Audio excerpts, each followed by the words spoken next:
All right, so today we are picking up on page 52 before sunset, and we know that Cleopatra is now aboard her father's ship. The I don't think it tells us what the name of the ship is yet, but I think we'll find out. And so it is before sunset. Our last night in Alexandria was chaos. My heart is heavy over something that happened with my sweet Berenice. I had just finished reading the warning from Olympus when a terrible scream filled the palace. My heart beat wildly. Where's Puso? Should I hide? Neve peered out of our chamber that pointed down the hall. Blood was streaked along the marble, a narrow, wet path that led to a courtyard. Oh, Isis, someone's been murdered. I pressed my hand against my heart to still its pounding. Am I next? I wondered. Tryphena appeared with three of her Nubian guards. Their black skin glistened with oil. Their swords clanked against the bronze ornaments on their skirts. When she pointed at me, I stopped and held up my hands. What is it, sister? I asked. Stay calm, I told myself. The sight of her angry face, I must admit, filled me with terror. This is the sister who wants me dead. Would she be so bold as to have me killed right here, right now? When I catch that cat of yours, she said, I'll deliver it to you with its head on a platter. Before I could ask questions, she spun around and was gone through the atrium. Though she was out of sight, I still felt fear and ran down the hall to Berenice's suite. I found her on her bed weeping. She sat up. She grabbed my shoulders. Black eye paint streaked her cheeks. Did you do it on purpose? She asked. Then she told me. She'd been in her chamber playing with Baboon on the Persian rug, where I now stood. Berenice went into the next room to find a toy. When she left, she heard her pet shriek, as babies often do when their mothers leave. Berenice took no notice until the shrieks got louder and louder. She returned to see a leopard in the doorway, crouched low, stalking the little monkey.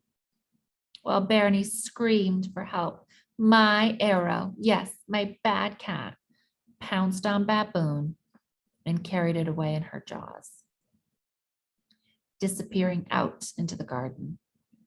I grieve over the fate of Berenice's little pet, but I think in my heart that a leopard's a leopard, whether it walks through a jungle or a palace. As the night grew late, Neva, Puso, and I hid ourselves on the roof of the gardens, safe inside a tangle of vines. From here, we could look down into the main courtyard and see Tryphena and her guards every time they passed an open hallway. She was searching for me, I believe it. We tried to remain perfectly still without a breath or rustling of leaves, for I didn't want her to find us. When I saw some of her guards row out to my island palace, I thanked Puso in my heart for not letting me hide there. From the roof garden, we also watched the harbor. At last, we saw a torch being waved from the jetty, and we knew Olympus was signaling to us. Puso hurried with us into the dark streets to the docks, where ships from the royal fleet were casting off. He jumped onto the boat and reached over to grab us as we leapt aboard.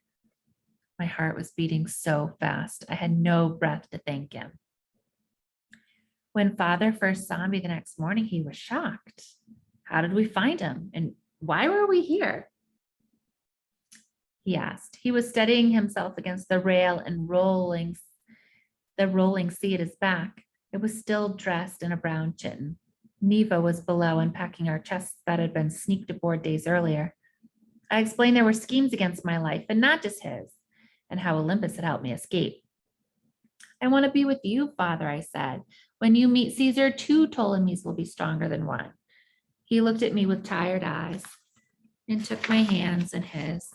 Smiling sadly, he said, Daughter, you are as brave as Nefertiti. My heart soared.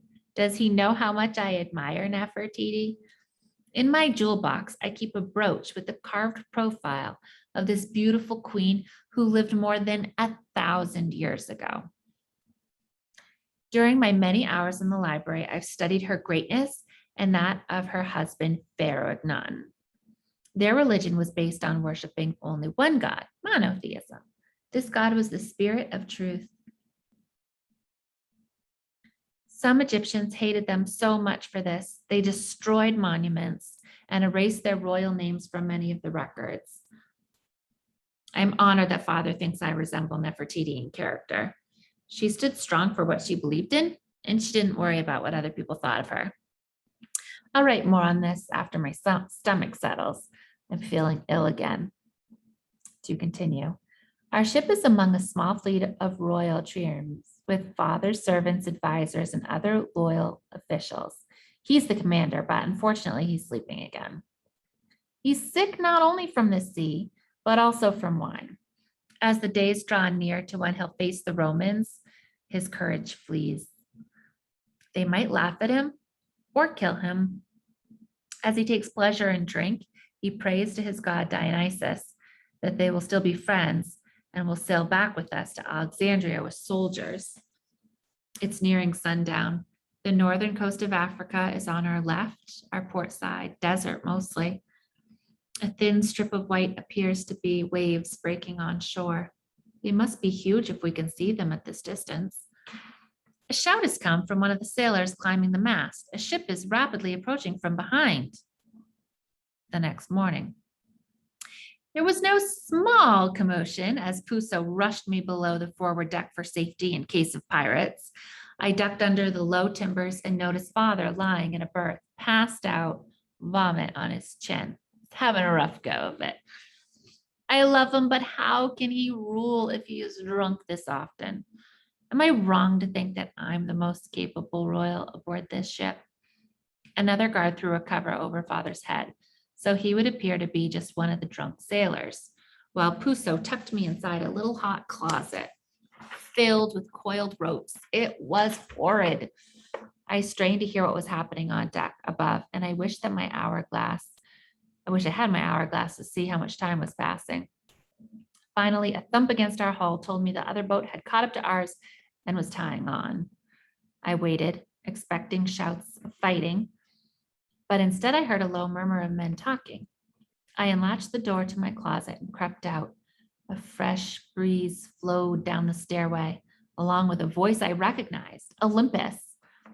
Olympus! The boat's rocking made it impossible for me to run up the steps, so I clung to the railing and pulled myself up. I could see that our pilot had turned us into the wind so we could raft up to our visitors without sailing away. Since we were not moving forward, our ship bobbed in the tall swells, tipping far to the left and far to the right. I struggled against dizziness. Oh, my heart took delight in seeing Olympus. He held onto a line, his feet spread to balance himself. His smile betrayed our friendship, but his words were solemn. Princess Cleopatra, he read from a scroll. Your sister Tryphena wishes you to know that because you and your father are fleeing Rome, she is now queen and she is pharaoh. If either of you ever set foot in Egypt again, you will be executed immediately. So it was true. Tryphena had wanted me dead. Her loyal friends must have been singing those songs about me in the streets and writing those murderous notes at the stall. I wonder which mummy's grave she had robbed to get the skull that had put in my palace at Antaratus. Olympus glanced at me. He stood bravely but swallowed hard with this terrible report. He and I both knew that if I returned to Alexandria, I was doomed. If I stayed away to save my life, he and I would never see each other again. If he sailed with me now, he too would be banished, never to see his family. Father's ill, I said to the officials with Olympus. I'll give him your message. Thank you. Oh, my heart ached at that moment. I wanted to be alone with my friend, to have one of our long, quiet talks, but already he was lowering himself over the side down a rope ladder. The messenger ship that had brought him was a small, swift vessel with slaves rowing double time in shifts through the night. Wait, I wanted to cry to Olympus. Instead, I grabbed the side of my chitin so I wouldn't trip and went down below. A guard followed me, but I waved him off. I wish to be alone with my father, I told him. I went to his bunk and removed the blanket from his head. A water skin hung against the wall, which I poured onto a cloth that Neva handed me. She sat on the floor next to me as I washed Father's face, all the while telling him about Tryphena, how she is like a spider waiting in his web. He slept on with a sadness I could not yet understand. I lay my head on his chest and wept. Father, I whispered, what will we do? My heart was also grieving for Olympus. Would I ever see him again? The 28th of Marchus. The days seem long. Father didn't take the news about Tryphena well. Neva helped me practice my Latin by reading the poems of Catullus to me. It's quite possible that I'll need to speak to the Roman senators myself if Father doesn't recover. My accent is rough, I'm sure. Suddenly, the thought of coming face to face with Julius Caesar makes me tremble. I'm just a girl. For me to ask him to send soldiers to Egypt to pay all expenses for such a campaign will take a boldness I do not yet feel. I dare think that much of being a princess is just being an actor. This morning, a shout came from our lookout. He had seen an Egyptian grain vessel coming toward us, apparently on our way back to Alexandria. I and others on board have hurriedly begun writing notes. I've been considering Tryphena's threats. Because Father will not discuss this, I have taken it upon myself to send a message to her from both of us. Soon I'll explain my strategy to him. If the weather is too rough, passing ships always try to exchange letters to deliver when they arrive in the next port. At this moment, the Egyptian grain vessel is dropping her sails and we're dropping ours, so we can approach each other slowly. Just below her bow is the figurehead of the twin gods, Castor and Pollux, who appear to be dancing as the ship rises with each wave. The figurehead is painted gold, red, and royal blue, one of the most elegant carvings I've ever seen, perhaps because sailors believe that these are the gods who protect them. Later. Well, it's done. Our sails are up again. We now have a pouch of letters bound for Sicily and Rome, and they have ours. I'm cheered to think that in 2 weeks, Olympus will be reading mine. Here's the letter. Princess Cleopatra aboard the royal ship Roga in the Mediterranean Sea to Olympus, scholar and trusted friend.